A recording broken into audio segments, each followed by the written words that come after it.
राजकुमारी इलारा एक बड़े महल में रहती थी। यह महल बहुत ही भव्य और सुंदर था, जो चारों ओर हरियाली से घिरा हुआ था। यह वर्दंत्यस शहर में था। वर्दंत्यस बहुत सुंदर था। यहाँ की हरियाली और प्राकृतिक सौंदर्य देखते ही बनता था। यह खुश लोगों से भरा था। यहाँ के लोग हमेशा मुस्कुराते रहते थे और एक दूसरे की मदद करते थे। सब लोग खूब मेहनत करते थे। वे अपने काम में पूरी लगन और मेहनत से जुटे रहते थे। राजा और रानी भी खूब काम करते थे। वे अपने राज्य के लिए दिन रात मेहनत करते थे। वे वर्दंत्यस पर राज करते थे। वे अपने प्रजा की भलाई के लिए हमेशा तत्पर रहते थे। इलारा को काम करना पसंद नहीं था। वो बहुत सोती थी। उसे आराम करना और सोना ही सबसे ज्यादा पसंद था। वो अपना कमरा कभी साफ नहीं करती थी। उसके कमरे में हमेशा गंदगी और अव्यवस्था रहती थी। कोई ना कोई कर देगा, वो कहती थी। उसे लगता था कि उसके काम करने की कोई जरूरत नहीं है। इलारा के पास बहुत से नौकर थे। वे हमेशा उसके हर काम को करने के लिए तैयार रहते थे। वे उसके लिए सब कुछ करते थे। वे उसकी हर जरूरत का ध्यान रखते थे। वे उसका खाना लाते थे।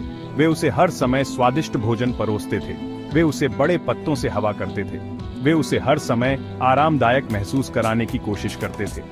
एक दिन इलारा का ड्रेस गंदा हो गया। उसे यह बिल्कुल भी पसंद नहीं आया। कोई नया ड्रेस लाओ, वो चिल्लाई। उसे तुरंत नया ड्रेस चाहिए था। इस पर धूल का एक कण है, उसने गुस्से में कहा। उसके नौकरों ने आह भरी। वे उसकी इस आदत से परेशान हो चुके थे।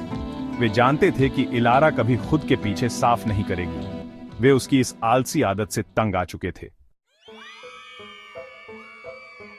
वर्दंत्यस के लोगों ने इलारा के आलस पर ध्यान देना शुरू कर दिया। वे चिंतित थे कि शहर का भविष्य क्या होगा। अगर राजकुमारी काम नहीं करती तो हम क्यों करें? वे फुसफुसाते थे।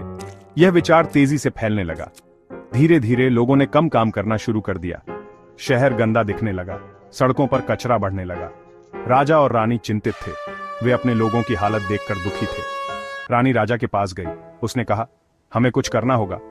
हमें कुछ करना होगा, उसने कहा। हमारे लोग इलारा की तरह आलसी होते जा रहे हैं। हमारे लोग इलारा की तरह आलसी होते जा रहे हैं। राजा ने आह भरी। तुम सही कह रही हो, उसने कहा। तुम सही कह रही हो, उसने कहा। लेकिन हम क्या कर सकते हैं? लेकिन हम क्या कर सकते हैं? वे सोचते और सोचते रहे। वे सोचते और सोचते रहे। अंत में उनके पास एक विचार आया। अंत में उनके पास एक विचार आया। हमें मीराबेल को बुलाना होगा, रानी ने कहा। हमें मीराबेल को बुलाना होगा, रानी ने कहा। मीराबेल एक जादूगरनी थी। मीराबेल एक जादूगरनी थी। वह फुसफुसाते जंगल में रहती थी। वह फुसफुसाते जंगल में रहती थी। जंगल बहुत ही रहस्यमय था। मीराबेल बहुत बुद्धिमान थी। वह किसी भी समस्या में मदद कर सकती थी। वह किसी भी समस्या में मदद कर सकती थी। राजा और रानी को उम्मीद थी कि वह उनके शहर को बचा सकती है। मीराबेल ने रानी की चिंताओं को सुना। उसने धीरे से सिर हिलाया। मैं मदद कर सकती हूं, उसने कहा, लेकिन इसके लिए शक्तिशाली जादू की आवश्यकता होगी। उस रात मीराबेल इलारा के कमरे में गई। इलारा गहरी नींद सो रही थी। मीराबेल ने एक मंत्र फुसफुसाया। उसने इलारा पर जादू की धूल छिड़की।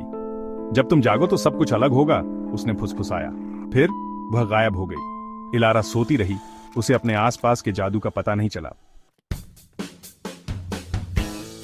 इलारा उठी। उसका कमरा बेदाग था। कितना अजीब, उसने सोचा। उसने अपने चारों ओर देखा और सब कुछ चमकता हुआ पाया। अचानक एक झाड़ू बोलने लगी। सुप्रभात राजकुमारी, उसने चहचहाया। इलारा को अपनी आंखों पर विश्वास नहीं हुआ। महल साफ करने का समय हो गया है। इलारा हैरान रह गई। उसने कभी नहीं सोचा था कि उसे इस तरह का काम करना पड़ेगा। बात करने वाले उपकरणों ने उसे साफ करने में मदद की। वे सभी जादुई थे और बहुत कुशलता से काम कर रहे थे। उसने उन मकड़ियों के जालों को साफ किया जिन्हें उसने पहले कभी नहीं देखा था। उसने फर्श साफ किए। हर कोना चमकने लगा। इलारा ने पूरे दिन कड़ी मेहनत की। वह थक गई थी, लेकिन उसे संतोष भी हो रहा था। उसने वर्दंत्यस में सभी के लिए एक भव्य दावत देने का भी फैसला किया। दावत बहुत सफल रही। हर कोई खुश और संतुष्ट था। सभी को इलारा पर गर्व था। उन्होंने उसकी मेहनत और समर्पण की सराहना की। इलारा को एक महत्वपूर्ण बात का एहसास हुआ। उसने समझा कि मेहनत का फल मीठा होता है। मेहनत करने में अच्छा लगता है। उसने महसूस किया कि काम करने से आत्मसंतुष्टि मिलती है। उस दिन से इलारा फिर कभी आलसी नहीं रही। उसने हमेशा अपने काम को प्राथमिकता दी। उसने सीखा कि जिम्मेदार होना ज्यादा फायदेमंद होता है। जिम्मेदारी ने उसे और भी मजबूत बना दिया और वर्दंत्यस में सभी खुशी खुशी रहे। उनकी एकता और सहयोग ने उनके जीवन को और भी सुंदर बना दिया।